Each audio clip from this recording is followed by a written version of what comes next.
अच्छा शायद भी जैसे आप फखर के बारे में। ठीक है, मैं वसीम से एक सवाल करना चाह रहा हूँ। जी जी। मैं वसीम से एक सवाल करना चाह रहा हूँ।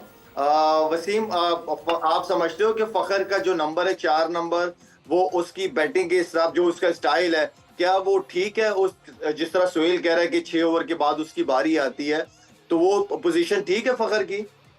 देखें, इसमें एक चीज़ तो क्लियर है कि हमारा एक प्लेयर जो आप कोई पिक कर सकते हैं ना एट द मोमेंट कि ये सिंगल हैंडली में मैच जिता सकता है, उसने जिताए हुए भी हैं पास्ट में, वो फ़खर ज़मान ही है। गेम चेंजर, चाहे आप वो दुबई वाला वर्ल्ड कप यूए वाला उठा के देख लें, उसके अंदर जो ऑस्ट्रेलिया के अगेंस्ट उसकी इनिंग्स थी। अब देखें, जो एक्स फैक्टर, या हम जो बात करें ना मैच विनर्स की, आप जिस भी टीम के अंदर देखेंगे कि नीचे कोई एक्स फैक्टर है, उसमें एक चीज़ आप कॉमन देखेंगे कि उनके टॉप पे भी एक एक्स फैक्टर होगा।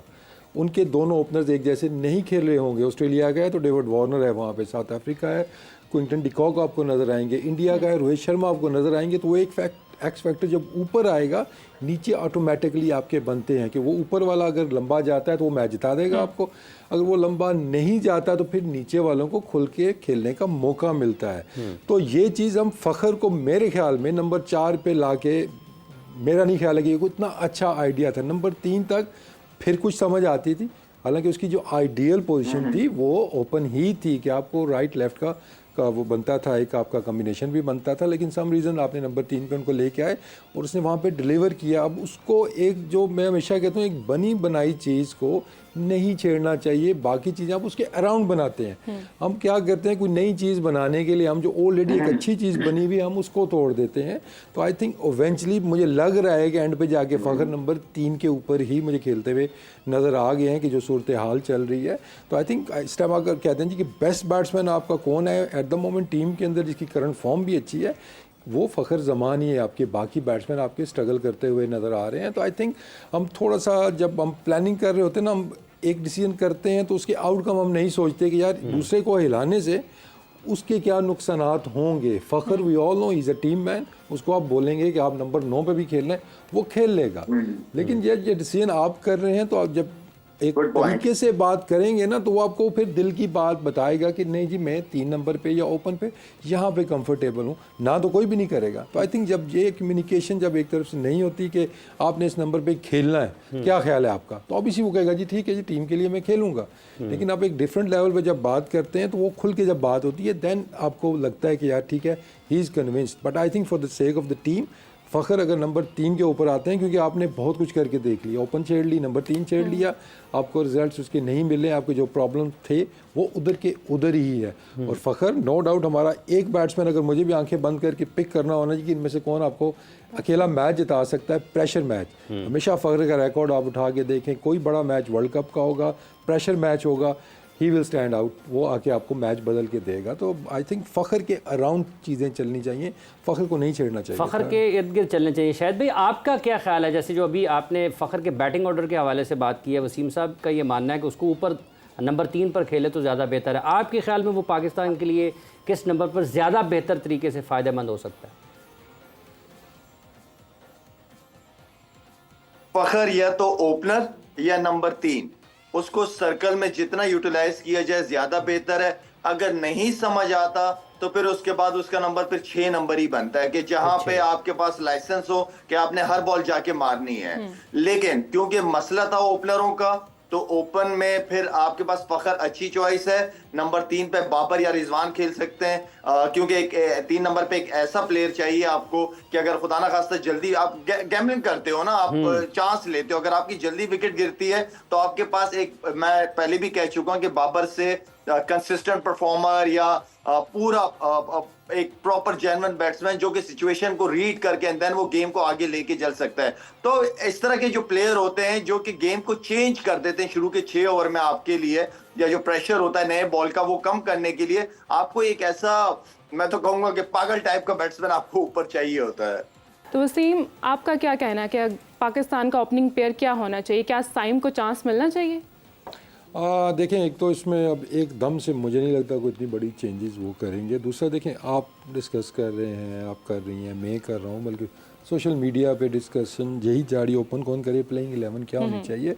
तो दैट शोज़ कि अनफॉर्चुनेटली जो चीज़ें हैं हमारी 2-4 महीने 6 महीने पहले सॉर्ट आउट हो जानी चाहिए बड़े इवेंट से पहले, वो नहीं हो पाई हैं। ये कम्बिनेशन चल रहा होता ना तो आपको भी पता है कौन सी प्लेइंग 11 खेलनी है, कि एक स्पिनर एक्स्ट्रा आएगा या एक फास्ट बॉलर एक्स्ट्रा आएगा, बस एक आध चेंज पे डिबेट हो रही होती है। अभी तो अनफॉर्चुनेटली पूरे कंपोजिशन के ऊपर हो रही है जी, कि किसने ओपन करनी है, बैटिंग ऑर्डर कैसा होगा हमारा, कौन खेलेगा कौन नहीं खेलेगा। तो आई थिंक ओपन जैसे लास्ट मैच में जो एक इंडिया दिया गया था, एक वो कि एक इंडिकेशन जो हुई थी कि बाबर रिजवान वापस आते हुए नज़र आ रही हैं ओपनिंग स्लॉट के ऊपर। लेकिन अगर आई थिंक अगर साइम खेलते हैं तो ऑब्वियसली इनमें से एक किसी को फिर तो अपनी जगह छोड़नी होगी, क्योंकि साइम अभी नीचे खेलते हुए मुझे उस तरह नज़र नहीं आते हैं। उसमें एक चीज़ ये है कि अगर आपने देखा वो ना बेस्ट इस्तेमाल की अगर हम बात करते हैं जी कि फ़खर का बेस्ट यूजेज कहाँ पे है, तो वो तो डेफिनेटली नंबर पहले 3 के अंदर है, चाहे वो ओपन करे या फिर वो नंबर 3 पे आए। उसमें जो चेंज मतलब बाबर अगर 3 पे खेल सकते हैं तो शायद फिर नंबर 4 पे भी खेल सकते हैं, कंसिडरिंग कि पिच कैसी है, सिचुएशन कैसी है। तो आई थिंक ये थोड़ा सा एक चैलेंज होगा पाकिस्तान के लिए। आई एम श्योर कि अभी तक उनके अभी भी शायद ये डिस्कशन चल रही हो। अगर रात को वैसे तो अमूमन एक दिन पहले आप टीम बना लेते हैं, तो आई थिंक मेरे ख्याल में बाबर और साइम और रिजवान ये 3 मुझे खेलते हुए ऊपर नज़र आ रहे हैं, क्योंकि मैं टीम में इसलिए डालूंगा साइम को कि आपको स्पिन नहीं, का आप ऑप्शन अपनी टीम में डाल रहे हैं या फिर आप समझते हैं कि ये प्लेइंग 11 में हो सकते हैं पाकिस्तान की? देखें, प्लेइंग 11 जो मुझे लग रहा है वो खिलाएंगे, उसमें मुझे साइम नहीं नज़र आ रहे हैं, मुझे नहीं लगता उनके ऊपर जाएंगे। लेकिन मेरी अगर मैं पूरी टीम की थोड़ी सी बात करता हूँ कि साइम आपको एक एक्स्ट्रा बॉलिंग ऑप्शन देते हैं, क्योंकि मैं चाहूँगा कि हमारी थोड़ी सी प्रोग्रेसिव थिंकिंग हो। सिर्फ हम इस मैच का ना सोचें, हम इंडिया के मैच का सोचें कि मैं नहीं चाहता कि इस मैच में आप एक टीम खिलाएं और अगले मैच में आपको 2 चेंजेस करनी पड़े बिकॉज ऑफ द कंडीशंस। और ये ठीक है, इंपॉर्टेंट मैच है, लेकिन इतना बड़ा मैच नहीं है कि आप इसमें एक आध चीज़ अगले मैच की सोच के ना करें, चाहे वो बैटिंग ऑर्डर है, चाहे वो आपकी टीम का कंपोजिशन है। तो मेरे ख्याल में 4 फास्ट बॉलर्स हमारे खेलने चाहिए हर हाल में इस मैच में, क्योंकि अगले मैच में तो वो खेलेंगे ही खेलेंगे। क्योंकि नहीं खेलते इंडिया के अगेंस्ट उस सरफेस के ऊपर 4 फास्ट बॉलर, तो आप अपने 20-30% चांसेस जीत के वैसे ही आप नीचे ले आते हैं। तो अगर आपने वहाँ 4 फास्ट बॉलर खिलानी है, आपको 100% आज के मैच में भी 4 फास्ट बॉलर्स और एक स्पिनर के साथ जाना चाहिए। फिर साइम की एंट्री हो जाती है कि आपका छठा ऑप्शन बन जाता है, इफ्तिखार भी आपके पास मौजूद है। तो टीम का जो प्लान देख रहा हूँ वो इस तरह होना चाहिए। बट जो मुझे लग रहा है कंडीशंस को देखते हुए, जो हम माइंडसेट की बात कर रहे थे ना कि अमेरिका हम इनसे ना हार जाएँ, तो शायद ये 3 फास्ट बॉलरों पे जाएंगे और अगले मैच के अंदर फिर आपको चेंजेस नज़र आएंगी टीम के लिए, जो कि एक अच्छा साइन नहीं होगा मेरे ख्याल में। अच्छा साइन नहीं है। एक आपको ये जहन में सोच में पुख्तगी के लिए किस चीज़ों की ज़रूरत होती है? क्या आपको फ़िज़िकली उतना ही ज़्यादा फिट होना पड़ता है? फिर क्या आपको मेंटली उतना ही स्मार्ट होना पड़ता है? ये फ़िज़िकल फिटनेस इसमें कितना अहम किरदार अदा करती है?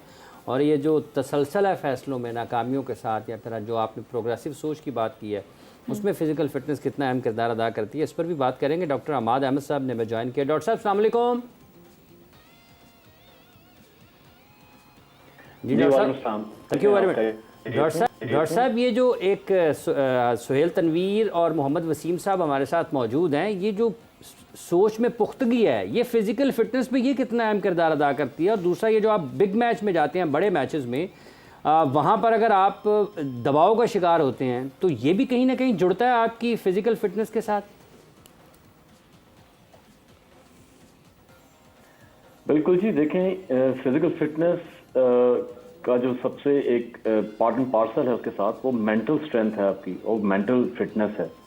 और बहुत सारे प्लेयर्स जो हैं जो ख़ासतौर पे बड़े मैचेस का जो आप प्रेशर कह रहे हैं, वो ख़ासतौर पे यंगस्टर्स जो होते हैं वो लेने से कई बार घबराते भी हैं और कई बार उनको पता भी नहीं होता कि प्रेशर लेने का तरीका क्या है। अब तो इस वक्त साइंटिफिकली इतनी ज़्यादा स्ट्रैटेजीज इन्वॉल्व हो चुकी हैं मेंटल स्ट्रेंथ की। आप ये बाकी स्पोर्ट्स में भी देख सकते हैं, आप टेनिस में देख सकते हैं, रॉजर फेडरर की बहुत अच्छी एग्जांपल है। उसके बाद आप क्रिकेटर्स में अगर देखें तो कुछ ऐसे प्लेयर्स हैं जिस तरह इंग्लैंड के जेमी एंडरसन हैं, 42 इयर्स के हैं, फास्ट बॉलर हैं और अभी तक वो टेस्ट क्रिकेट में तकरीबन 8 से 10 ओवर करते हैं। तो ये सारी मेंटल स्ट्रेंथ है जिसकी वजह से इन लोगों ने अपनी एज को डिफाई किया है, जिस वजह से इन लोगों ने अभी तक इतना अच्छा परफॉर्म किया है, क्योंकि they go hand in hand with the physical fitness. तो मेरा अपना ख्याल ये है कि अगर तो हमारे पास पाकिस्तान क्रिकेट में मेंटल स्ट्रेंथ पे कुछ एक्सपर्टीज अवेलेबल है तो वो तो डेफिनेटली उनको प्रिपेयर करती होगी, क्योंकि प्रेपरेशन बहुत इंपॉर्टेंट है किसी भी बड़ी गेम से पहले। क्योंकि अगर आप पहले से ही आपका if your heads are down तो आप बड़ा मुश्किल हो जाएगा कि आप जाके परफॉर्म कर सकेंगे। तो आपका मूड एलिवेटेड होना चाहिए। बहुत सारी स्ट्रैटेजीज अवेलेबल हैं आजकल जिसमें इस तरह की चीज़ें करके प्लेयर्स को मोटिवेट किया जाता है, इंस्पायर किया जाता है ताकि वो जाके फिजिकली और मेंटली दोनों तरीके से परफॉर्म कर सकें।